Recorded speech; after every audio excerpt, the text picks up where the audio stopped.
Bien le bonjour à vous tous et bienvenue sur la chaîne 2 de la MBC. Nous sommes réunis aujourd'hui sur ce plateau pour un direct pas comme les autres. C'est pour dire un au revoir, un adieu à un pape qui a été pendant 12 ans exceptionnel. Le dernier voyage du pape François, avec pour invité sur ce plateau le père Gérard Sullivan, curé de l'église Notre-Dame de Lourdes, Martine Théodore Lajoie, qui est rédactrice en chef à la Vie catholique, Kadres Rengen, diacre en mission auprès de nos prisons. Bonjour à vous. Bonjour. Nous avons aussi comme invité Jean-Luc Moutoussamy, qui attend à Rome. Jean-Luc, bonjour. Bonjour Anita, bonjour à tous. Alors, nous prenons Jean-Luc à travers le moyen WhatsApp, bien sûr. Jean-Luc, on voudrait savoir un petit peu quelle est l'ambiance autour de vous. Déjà vous dire où je suis juste au-dessus de la place Saint-Pierre. On ne peut pas avoir vue plus précise et plus dégagée. Et je vois arriver progressivement les évêques qui se mettent en place. Je vois arriver aussi des chefs d'État, des anciens chefs d'État aussi. L'ancien président des États-Unis d'Amérique, Joe Biden, est arrivé il y a quelques minutes. Je viens de voir arriver aussi Faustin Archange Touadéra, le président de la République centrafricaine, et les dignitaires religieux se mettent en place, les chefs d'État et les délégations se mettent en place, et bien sûr les célébrants, les concélébrants, et toute cette foule, cette marée humaine, Anita, marée humaine, hier je l'ai vu arriver, il y avait au moins 150 000 personnes. Est-ce que vous m'entendez? Oui, je vous entends toujours, on vous entend toujours. On a quelques soucis de connexion, hein, parce qu'on est assez nombreux sur la même ligne. Je disais une marée humaine qui est silencieuse, qui est extrêmement émouvante. Et là, cette place Saint-Pierre, elle est pleine. La Via della Priature, où elle est remplie.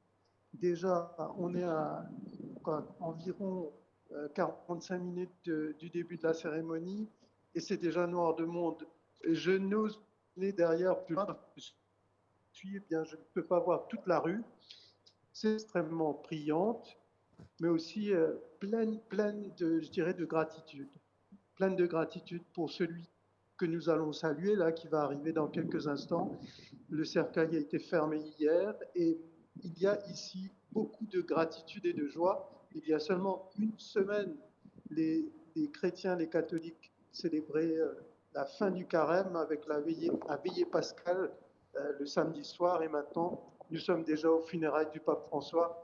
Comme quoi l'actualité, la vie nous réserve parfois des surprises. Absolument, Jean-Luc, merci beaucoup. C'était Jean-Luc Moutoussamy en direct de Rome. C'était voilà, notre correspondant à Rome. Magnifique de l'avoir eu.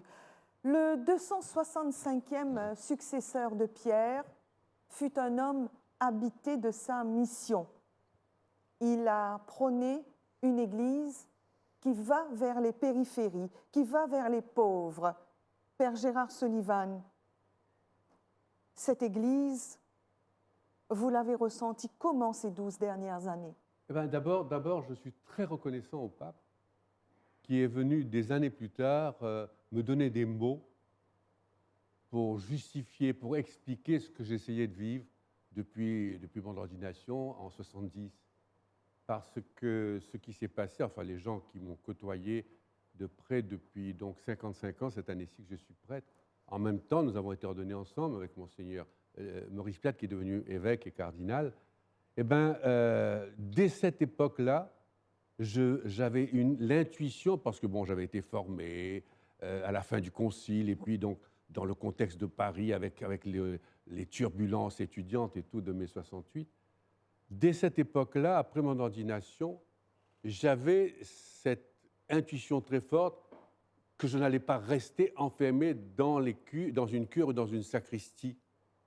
Et ça m'a valu, pour les gens de l'époque, et surtout de ne pas m'habiller de manière traditionnelle, adaptée aux cures et aux sacristies. Et très très vite, je me suis retrouvé à l'île Maurice, j'ai eu la chance d'avoir un évêque qui s'appelait Jean Margeux, qui avait compris, alors que beaucoup de prêtres et beaucoup de laïcs ne comprenaient pas ce que je souhaitais faire. Pas Mais lui, il avait encore à compris. l'époque. Pas encore à l'époque. Donc, il m'a laissé faire un certain nombre de choses. D'abord de rester habillé comme j'étais, et puis surtout de m'impliquer dans le domaine, à l'époque, de l'audiovisuel, c'est-à-dire on commençait la télévision à Maurice, et il y avait eu quelques tentatives de ce côté-là, mais je suis arrivé, j'ai plongé dedans, tout en étant prêtre de paroisse. Si bien que j'ai eu droit à beaucoup de contestations et de remises en question virulentes de la part des gens, et je n'avais pas les mots pour dire. Et alors quand je pense qu'une cinquantaine d'années plus tard, François vient dire allez dans les périphéries. Mais c'est ce que j'avais commencé à faire déjà 50 ans auparavant. C'est-à-dire, ne restez pas enfermés dans votre cocon, dans votre territoire de sécurité. Sortez, allez vers les périphéries. À l'époque, on disait, moi je disais, j'avais appris à Paris, vaste monde ma paroisse. Et lui, il parle de périphérie. Il a parlé par la suite de périphérie. Mais disons que pour moi, la reconnaissance que j'ai eue, c'est d'avoir cet homme ce pape qui m'a donné, en plus du fait qu'il était, que j'avais beaucoup apprécié, parce que j'avais beaucoup travaillé, j'avais beaucoup visité l'Amérique latine et surtout l'Argentine, puisque j'étais très ami à un de ses contemporains qui avait un jour de décalage entre la naissance, c'est-à-dire il était presque jumeau. Mon ami, le père Chiarella, qui est aussi d'origine italienne, avait donc été né le 16 décembre et lui le 17 décembre. Ils ont le même âge. Et donc, j'ai côtoyé, je suis allé très souvent en Argentine, à Buenos Aires, pour les rencontres internationales, on était impliqués tous les deux dans un même mouvement. Moi, lui représentait l'Amérique latine, je représentais l'Afrique. Donc, on s'est côtoyés très souvent avec ce prêtre italien. Et c'est comme ça que j'ai entendu, dès l'époque, depuis longtemps, parler de Bergoglio. Et quand j'ai vu après qu'il appliquait les mêmes méthodes, parce que quand on connaît l'Argentine, quand on connaît Buenos Aires, quand on connaît les bidonvilles autour de Buenos Aires, la misère de l'Amérique latine, et comment cet homme, cet évêque s'est situé dedans, et qu'il est venu ensuite avec le même style, cette périphérie, oui. Il a continué le même type de travail, le même type de présence. À Rome, j'ai trouvé ça fantastique. Et en plus de ça, j'avais donc, à partir de lui, des mots et des exemples, des images pour dire ce que j'essayais de vivre depuis un certain temps. Qui sont très fortes. Martine, vous avez voyagé avec le pape. Et ça, ce fut un moment absolument extraordinaire, j'imagine. Effectivement, ça a été un moment extraordinaire. Déjà, de savoir que le pape allait nous visiter et qu'avec Jean-Luc Moutoussamy, justement, votre correspondant à Rome actuellement, et votre collègue Valérie Cali, nous allions faire partie de ce pool de journalistes qui allaient voyager avec le pape.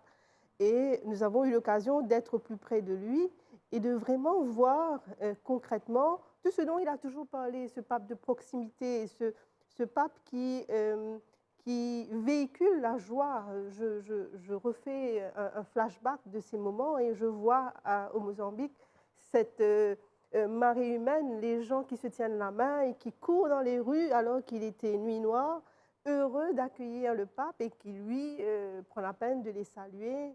Je revois ces gens à Madagascar qui, pour certains, avaient marché des kilomètres pour venir à la veillée, qui avait rassemblé 1 million de personnes. Ceux qui ont déjà été à Madagascar savent que c'est un climat quand même assez aride, dans une plaine avec une terre rouge, on va dire. Et les gens qui étaient là, qui sont restés toute une nuit, heureux de prier avec lui, heureux de l'écouter, et aussi de venir dans cet avion qui avait conduit le pape à Maurice, et de savoir, vous savez, que nous l'attendons avec nos feuilles, nos rameaux. Ça a été vraiment un moment formidable et vraiment... de beaux souvenirs. De beaux souvenirs, et j'étais aussi interpellée par la capacité du pape de se donner. Il est infatigable. Et il à voyager. Et il nous l'a montré jusqu'au bout. Donc c'est vraiment un travailleur acharné, un serviteur qui ne lésine pas sur son temps et sur son cœur, hein, pour vraiment nous apporter nous permettent de vivre l'Évangile, de découvrir l'Évangile. Absolument. Porteur d'espérance dans cette Église, c'est absolument fabuleux. Et là, qu'adresse Röntgen, je vais vous dire que en 2013, le 13 mars, quand il est fait pape, eh bien, ce pape François, tout nouveau, il va délaisser les traditions. Il va aller pour le jeudi saint, son premier jeudi saint en tant que pape, visiter une prison où il va laver les pieds des hommes, des femmes là-bas. Alors, vous, qu'adresse Röntgen, diacre en mission auprès de nos prisons, comment cela résonne-t-il pour vous? Ben, c'est très très fort. Hein. Et un pape rempli d'humilité, rempli de simplicité, au service des plus démunis, des plus pauvres, des enfants abandonnés. Et la prison, c'est un lieu c'est un lieu qui a besoin de beaucoup d'amour. Hein. Beaucoup de gens qui là-bas, beaucoup de madame, beaucoup d'enfants qui là-bas, ils ne pas que de l'amour. Un être humain qui ne pas de l'amour, il n'est pas capable de donner l'amour. Un être humain qui n'a pas senti d'être aimé, il n'est pas capable d'aimer. Et dans la prison, c'est ça. Et je crois que le pape comprend ça. Et le pape, pas juste au commencement et la fin, mais pendant tout le temps, il est dans la prison. Et pas juste dans la prison en Italie, mais dans tout le pays qu'il va visiter. Et le pape montre-nous le chemin de Matthieu 25. J'avais faim, vous m'avez donné à manger. J'avais soif et vous m'avez donné à boire. J'étais un étranger, vous m'avez accueilli. J'étais malade, vous m'avez visité. Et j'étais en prison. Vous êtes venus jusqu'à moi. J'étais en prison et vous êtes venus jusqu'à moi. Et le pape nous donne cet exemple d'humilité, d'aller vers le plus démuni.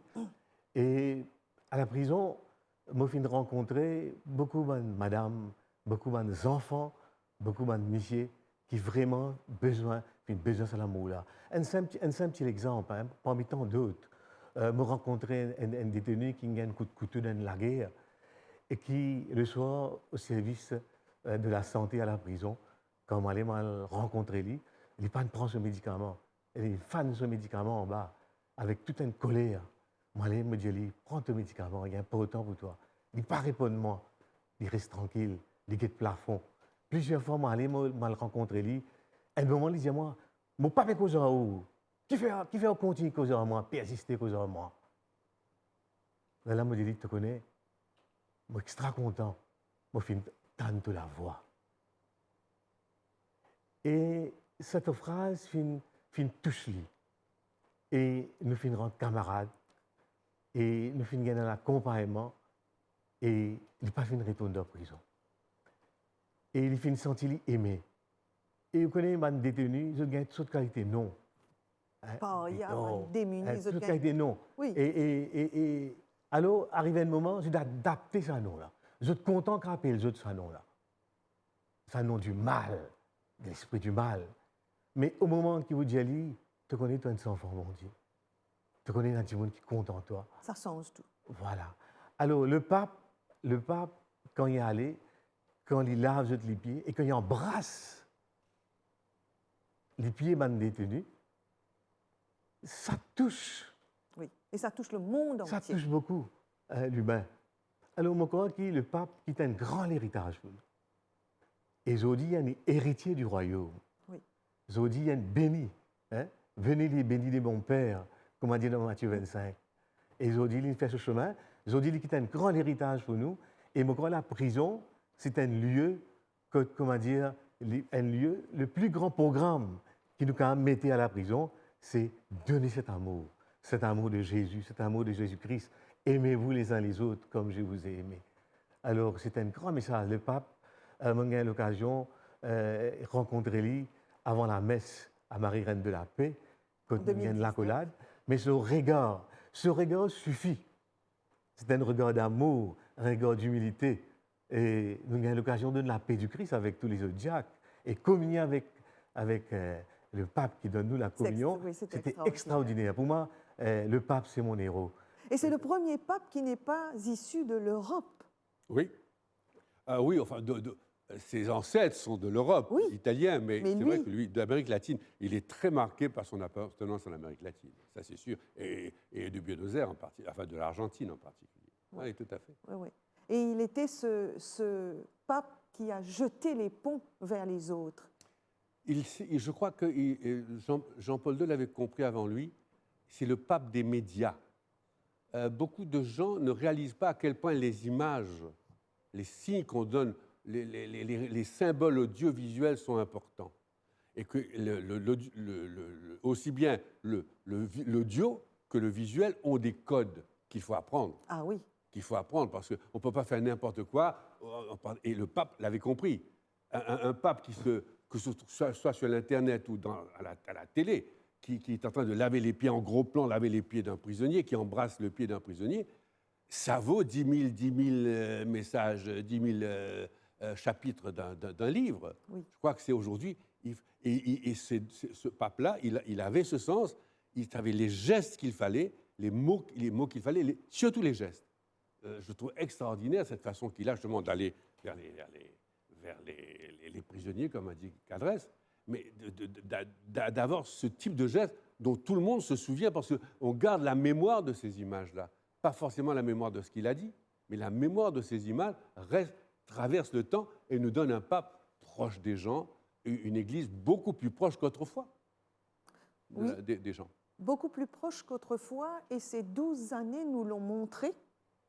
Il a été ce pape qui a été vers ceux qui étaient différents aussi. Et il les a soutenus dans leurs différences. Et ça, c'est énorme, parce que vivre avec une différence au quotidien, on sait que ce n'est pas facile. Je crois que le pape François a eu quand même l'audace de parler de certains sujets qu'on mettait un peu De côté. de côté. Donc, la place des homosexuels dans l'Église, par exemple, quand vous parlez de personnes Avec une différence. différentes, de différences, et le pas que le pape a fait en accordant la bénédiction aux couples, aux homosexuels, ça a transformé le cœur de beaucoup de personnes. Et je rejoins là ce que Cadrès disait. Au-delà de tout ça, c'était un pape qui voulait parler d'amour, diffuser l'amour. Sa seule mission, quelque part, c'était de dire aux gens « je vous aime ». Je vous aime, Dieu vous aime, et on va essayer de marcher ensemble pour faire que nous ayons une église beaucoup plus inclusive. Voilà. Mais il y a une Justement. chose aussi qui est très importante dans ce que dit Martine. Il faut faire attention. Ce pape était à la fois le pape de la miséricorde. Il a écrit énormément de chapitres sur la miséricorde, le nom de Dieu, miséricorde, etc. Mais c'était aussi quelqu'un qui, quand il avait certaines idées, c'est d'ailleurs sur lui qu'on s'est appuyé pour ouvrir les portes du Vatican. Et Dieu seul sait s'il a fait mettre de l'ordre, aussi bien au niveau des finances et d'autres comportements d'une... Vous savez, quand vous avez un pouvoir absolu, on dit le pouvoir corrompt, pourrit, le pouvoir absolu corrompt absolument. Quand vous avez un pouvoir que personne ne peut toucher, et vous n'avez de compte à rendre à personne, alors forcément, il y a des exagérations, et on reste à l'intérieur d'un cercle fermé. Et le pape a été appelé, je crois un peu par son prédécesseur, Benoît XVI, qui avait commencé à ouvrir des portes, et il est venu non seulement avec les mots de miséricorde, il a écrit beaucoup sur la miséricorde, la joie de l'évangile, la joie de l'amour, etc. Mais en même temps, c'était un type qui ouvrait les portes en disant « venez mettre de l'ordre », ce qui était impensable avant, et Dieu seul sait s'il fallait mettre de l'ordre dans les couloirs, dans les coulisses du Vatican. Tout à fait, tout à fait. Il n'a pas toujours eu l'approbation de tous les cardinaux, Non, mais il s'est frayé sa route. tout à fait.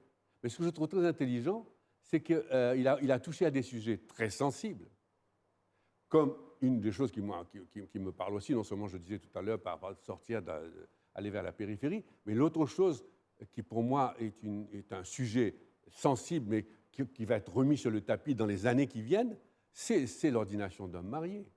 Non pas le mariage des prêtres, ce n'est pas la même chose, mais comme ça se passe dans l'Église orientale.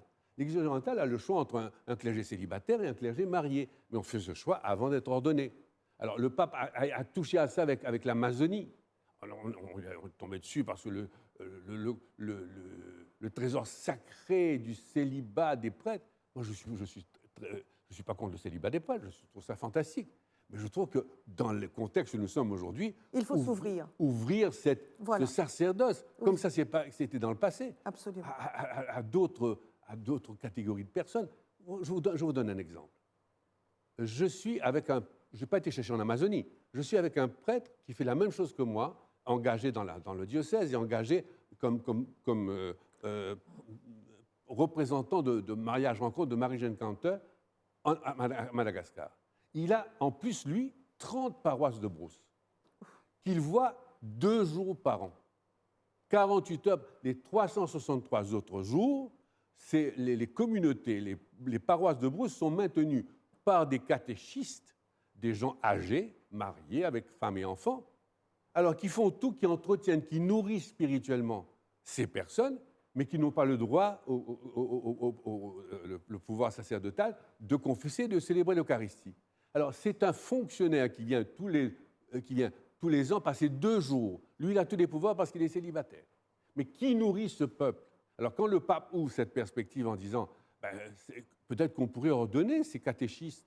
Absolument. Et il a, par la même occasion, ouvert la porte aux femmes. Aussi, d'une certaine manière, il y a encore d'autres portes à ouvrir, mais il a certainement ouvert la porte en donnant le pouvoir, des postes de pouvoir aux femmes qu'elles n'avaient jamais eu auparavant dans le circuit du à Vatican. l'intérieur du Vatican. Tout à fait. Voilà. Et ça, je crois que c'est une grande avancée, Martine. Effectivement, et ce n'est pas qu'à l'intérieur du Vatican. Aujourd'hui, dans notre diocèse, je pense à la correction du Père Sullivan, nous avons de plus en plus de femmes qui se retrouvent avec des responsabilités. Donc, il a déjà donné le go et on peut espérer que dans les années à venir, les femmes puissent assumer beaucoup plus de responsabilités. On sait très bien que les femmes ont toujours été pleinement engagées Auprès de l'Église. Et qu'elles ont toutes les compétences pour pouvoir assumer des Merci. Nous avons Jean-Luc Moutoussamy, notre correspondant à Rome, à nouveau. Alors, il va encore nous décrire un petit peu ce qui se passe. OK, donc nous allons le prendre un petit peu plus tard. Alors, qu'adresse est-ce que vous avez encore autre chose à nous raconter concernant vos visites en prison? Parce qu'on se doute que ce n'est pas facile. 38 ans que vous avez visité les prisons à Maurice. Ben détenu, j'ai besoin d'un message d'espérance. J'ai besoin d'un monde qui compte en eux. La plupart des jeunes, des parents, des madames, des enfants qui me joignent dans la prison, c'est les mal-aimés. Des gens qui ont grandi avec l'amour. Des gens qui finissent toujours être brutalisés. Alors, le pape donne nous un grand exemple d'humilité. Donne nous un grand exemple d'humilité quand il y allait, quand il visite prison, quand il reste avec eux, quand il cause avec eux, quand il écoute eux. Alors, pour moi, c'est un grand signe d'espérance. Le pape, c'est un pèlerin d'espérance.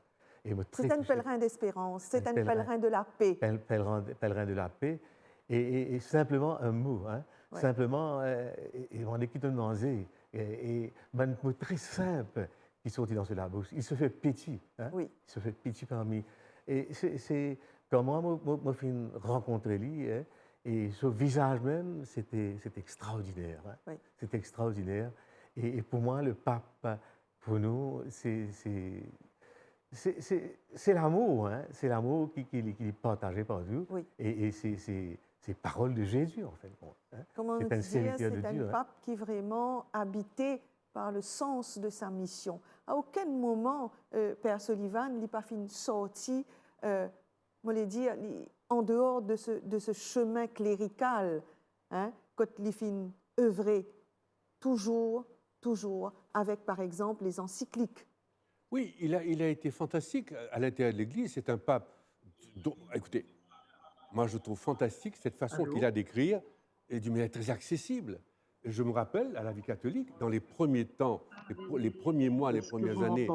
Ah, voilà. Pardon, Père Sullivan, je vous interromps. Nous avons Jean-Luc qui... Jean-Luc, oui, on vous écoute. Jean-Luc, on vous écoute. Allô, Jean-Luc? Jean-Luc?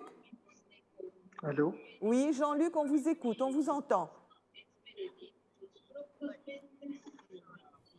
Encore? Oui, Jean-Luc, donnez-nous les nouvelles de Rome. Est-ce que vous m'entendez? Oui, oui, oui, je vous entends, Jean-Luc. Je vous entends. Je pense qu'il y a un petit problème de connexion. Voilà, si on a un problème de connexion, ben écoute, nous allons Allô? continuer. Jean-Luc, nous voyons Est-ce des que vous images. m'entendez? Oui, Allô, oui. allô? Jean-Luc, oui, on vous entend. Allez-y, nous Allô? voyons, nous, les images. Nous voyons déjà les images de Rome à Allô? l'écran. Oui, Jean-Luc, allez-y. Oui, oui, je vous entends maintenant, excusez-moi. Voilà, Petit souci allez-y. de connexion. Oui, Jean-Luc, voilà, nous avons quelques images, nous aussi, Jean-Luc. Alors, la foule a grossi, évidemment. Alors, la foule a grossi, les prêtres sont déjà installés, les dignitaires religieux d'autres églises chrétiennes sont déjà arrivés. Il y a aussi des représentants d'autres religions, musulmans, hindous, bouddhistes. Il y a également plein de drapeaux de nombreux pays. Je n'ai pas encore pu voir notre quadricolore mauricien, mais ça doit être quelque part dans la foule. Et nous voyons arriver aussi des chefs d'État. Les chefs d'État arrivent les uns après les autres et nous attendons pour la fin des arrivées, ce seront les cardinaux qui arriveront pour la célébration. En ce moment même, un rosaire. La foule est invitée à prier, à se recueillir avant le début de cette cérémonie qui va commencer dans une quinzaine de minutes. Et là, au moment où je vous parle, le président argentin, M. Milei, arrive. Et président argentin arrive maintenant, à l'instant, sur le parvis de la basilique Saint-Pierre.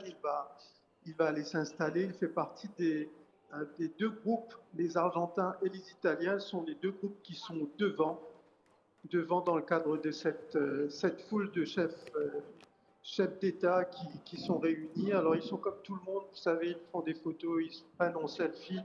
Ils se retrouvent tous là dans une sorte de sommet mondial beaucoup plus à la fois décontracté et solennel. C'est vraiment une ambiance particulière. Moutoussamy, qui, je vous le rappelle, est avec nous en direct de Rome. Et à présent, un poème qui a été écrit par Georges-André Koenig. Ce monsieur, nous le remercions chaleureusement. Il a résumé les 12 années du pape François en un poème absolument magnifique qui est porteur d'émotion. Tout de suite, le poème de Georges-André Koenig. Très Saint-Père, d'ici très peu de temps, sur la place Saint-Pierre, Dieu lèvera le voile fait de blanche fumée, et votre doux visage cédera au nouveau Père de notre Église en pleurs la place à occuper. Mais très longtemps encore, vous vivrez dans nos cœurs, avec les souvenirs du sage que vous étiez. Et c'est cette histoire-là, avec joie et bonheur, qu'ici je compterai en une belle envolée.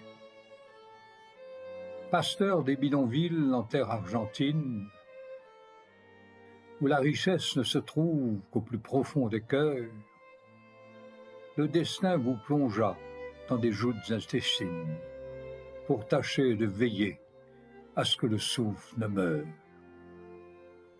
L'Église avait bien sûr de tristes années durant, abusant du pouvoir qui lui était confié, trahi en quelque sorte du Christ l'enseignement, en privant l'être humain d'une totale liberté. et ce, au bénéfice d'une vieille tradition qui réclame que le groupe prime sur l'individu, afin que tous les hommes agissent au diapason d'une pensée unique au service des élus. 3 papes précédemment, avec vivacité, se mirent à repenser les règles ecclésiales. Mais depuis le serment que vous avez prêté, l'on vit changer les choses de façon radicale. Durant votre mandat, en effet, très Saint-Père, une folle espérance illumina les visages de ces désespérés pour qui, encore hier, l'horizon n'était fait que d'angoissants nuages. Le temps de 12 années, buvant toutes vos paroles, dont l'écho résonna par-delà les frontières, ils se mirent à genoux, s'inclinant vers le sol, pour dire à Dieu merci d'avoir en vous un Père, qui, malgré son grand âge, fit plusieurs tours du monde, pour dire à tous et toutes, des grands aux plus petits, que le seul but de l'homme ici, en ce bas monde, est de faire de la terre un havre d'harmonie. Vous veniez à l'île Maurice, voilà 6 ans, Saint-Père. Creuset quasi unique des plus grandes religions, qui, sous le regard d'un seul et même Père, prêchent tout l'amour et appellent au pardon. Et votre court séjour dans notre île arc-en-ciel fut une leçon d'amour émanant d'un cœur d'ange. Aussi nous sommes certains que les archanges du ciel ont ouvert grand leurs ailes pour chanter vos louanges.